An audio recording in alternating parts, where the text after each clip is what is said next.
embora, o Fëanor voltou, o Fëanor foi embora de novo! Primeira Era, capítulo 8, Fratricídio. Bom, como eu disse no capítulo passado, Fëanor juntou uma puta galera pra ir pra Terra-média e sair de Valinor. Então, ele e sua caravana da alegria foram até os portos de Valinor, onde moram os Teleri, que são aqueles grandes construtores de barcos que eu falei.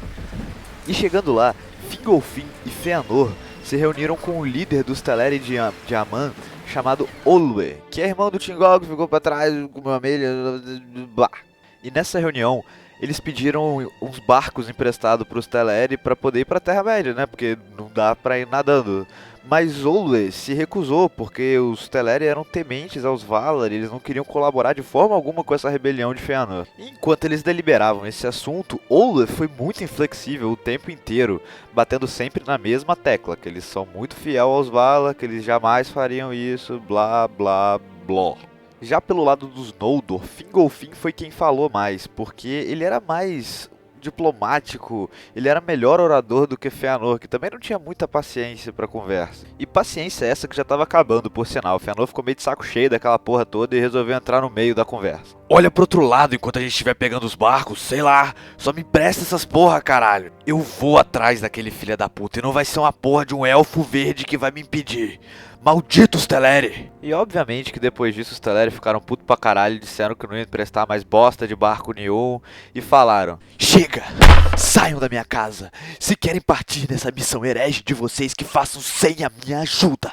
Vocês só vão tocar nesses barcos por cima de nossos cadáveres! Daí Fëanor falou, ah é? E Olwe falou, é. Então, o recentemente consagrado Rei Supremo dos Noldor desembainhou sua espada e decepou a cabeça de Olwe, deixando que a rolasse no chão. E os outros Teleri ficaram espantados e se afastaram de Fëanor e de Fingolfin, mas Fëanor tinha os olhos negros, negros como a noite. E ele foi pra cima de todos os Teleri que estavam ali naquela sala e não sobrou ninguém. Fingolfin ficou horrorizado com a cena que ele via. Meu Deus, tinha crianças por ali. Ele discutiu com Fëanor, só que Fëanor fazia bons argumentos, eles precisavam dos barcos, não tinha jeito. Fingolfin não aprovava aquela situação, ele nunca ia tomar parte no assassinato do seu próprio povo. Mas por outro lado ele fez vista grossa e não impediu seu irmão. Os dois ficaram um bom tempo ali sem dizer nada, apenas contemplando os corpos caídos no chão, até que eles foram acordados dos seus transe pelo calor do fogo que agora subia pelas cortinas. Acontece que tinha um candelário em cima da mesa de reuniões que Fëanor acabou por derrubar no meio do seu ataque de fúria. E Fëanor olhou para o seu irmão Fingolfin e numa voz baixa, quase com um sussurro, ele disse: agora não tem mais volta. E banhado pelo sangue dos seus irmãos, Fëanor saiu pela porta, aonde vários Noldor e Teleri esperavam o final da reunião, e disse: estes elfos não são nossos parentes. Eles são espiões do inimigo, prontos para retardar nossa vingança. Morte aos traidores! E com essas palavras começou o massacre dos Noldor nos portos de Valinor. E eu digo massacre porque os Teleri nunca confeccionaram arma alguma para se defender. Os Noldor tinham toda a vantagem ali. E todos os Teleri de Valinor, os elfos dos portos, foram assassinados naquela noite. Enquanto a casa de Fëanor caiu matando em cima dos Teleri, os elfos da casa de Fingolfin esperaram seu líder sair para tomar alguma atitude. E como eu disse, ele não tomou parte no fratricídio, mas também não tentou impedir seu irmão. E os seus subordinados fizeram a mesma coisa. Com grande pesar no coração, Fingolfin simplesmente deu as costas para o horror que Fëanor havia criado. Enquanto isso, a casa de Fëanor matava todos os Teleri de Valinor naquele momento. Mulheres, crianças, homens e velhos e todo mundo. Foi uma verdadeira carnificina que aconteceu ali aquela noite. E nenhum daqueles que viram ela acontecer jamais a esqueceu. E os filhos de Finarfin, que ficou para trás em Valinor, Finrod e Galadriel, tentaram impedir de todas as formas aquela carnificina horrível, pois eles eram meio Teleri por parte de mãe. Mas temendo por sua segurança, Fingolfin impediu os dois irmãos de participar daquilo. E Finrod, desesperado, implorou para Fingolfin que impedisse seu tio Fëanor de continuar com aquela coisa hedionda que ele estava fazendo. Mas apesar da sua dor, Fingolfin nada fez. Os dois irmãos choraram ao ver os seus parentes mutilados, esquartejados e massacrados pela casa de Fëanor. E Galadriel, Ajoelhada numa poça de sangue de um dos seus parentes, enxugou suas lágrimas com suas mãos rubras, sujando de vermelho seu belo semblante élfico, e jurou ódio eterno a Fëanor e todos os seus descendentes. Todos os Teleri dos portos de Valinor agora jaziam mortos nas praias de Aman. E quando o fratricídio finalmente terminou, Finrod estava num canto catatônico sem dizer uma palavra, enquanto Galadriel ainda chorava deitada de bruços sobre o corpo de algum parente próximo. Seu tio Fingolfin então ergueu os dois elfos e os levou para uma casa vazia, onde eles dormiram de exaustão. Quando ele se encontrou com seu irmão, Fëanor estava parado em cima de uma pedra encarando o horizonte, todo banhado de sangue e com a sua espada ainda em punho. Fëanor, não há barcos o suficiente, irmão. Eu velejarei primeiro com os elfos de minha casa e depois você vai, beleza? E Fingolfin respondeu, Beleza. e algumas horas depois, os barcos zarparam, levando para longe a casa de Fëanor, enquanto a casa de Fingolfin ficou nos portos de Valinor, removendo corpos e limpando manchas de sangue. E nesse momento, Mandus, o Valar Senhor dos Mortos, apareceu sentado nas montanhas que cobriam a costa de Valinor, enquanto os barcos da casa de Fëanor sumiam no horizonte. E ali, o Valar amaldiçoou Fëanor e toda a sua família por mandar tantos inocentes aos seus salões. Mandus os amaldiçoou a viver uma vida de tristeza e miséria para todo sempre, e aconselhou que se apegassem à própria vida, porque quando eles fossem mandados para os salões dos mortos, a sua pena seria longa e cruel. Mas Fëanor fingiu que não estava escutando, sabe? Colocou os dedos no ouvido e começou a gritar lá lá lá lá lá lá lá lá lá lá lá lá lá lá lá e continuou sua viagem. Após longos dias de viagem, Fëanor e sua trupe finalmente ancoraram na costa da Terra-média, mais especificamente no país de Beleriand, que se você é um cara esperto e tá prestando atenção no que eu falei, você sabe que Beleriand é um nome importante porque é onde vai acontecer tudo que tem para acontecer na Primeira Era. E tá aí, essa é Beleriand.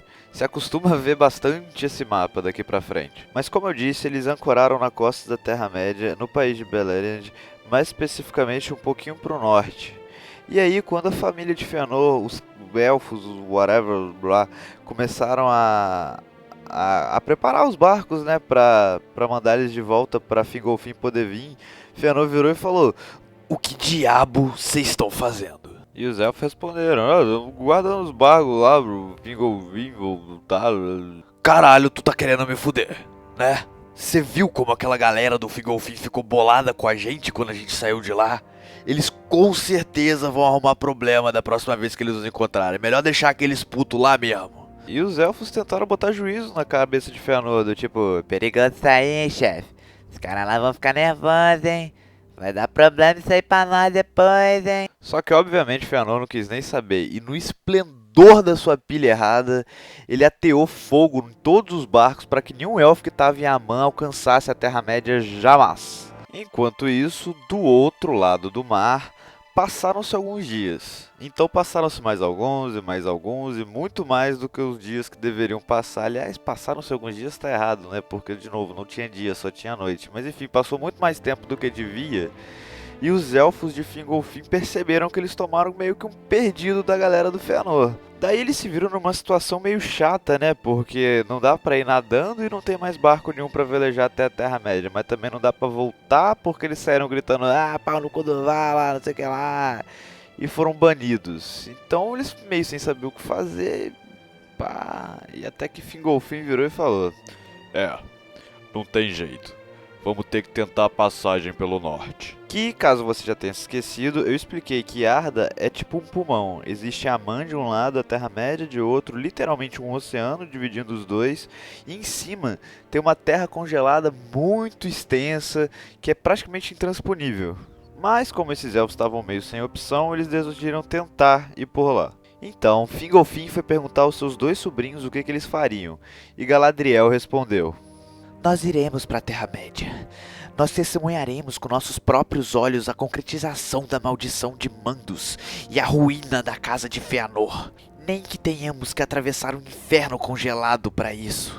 Então os elfos rumaram ao norte pela costa de Valinor, até alcançarem a passagem congelada. E nessa travessia mortal que durou longos e longos dias, muitos pereceram. E durante o extenso trajeto, eles enfrentaram as condições mais extremas possível. Beberam mijos, caralho. A chama da vida daqueles que ainda resistiam à travessia e conseguiram continuar estava quase se extinguindo quando eles finalmente alcançaram Beleriand e viram a Terra-média pela primeira vez. When the cold of winter comes, starless night will cover day. In the veiling of the sun, we will walk in bitter rain, but in dreams. Opa! Então, novo de Páscoa de hoje, a gente vai aprender um pouco sobre o que aconteceu depois do fratricídio.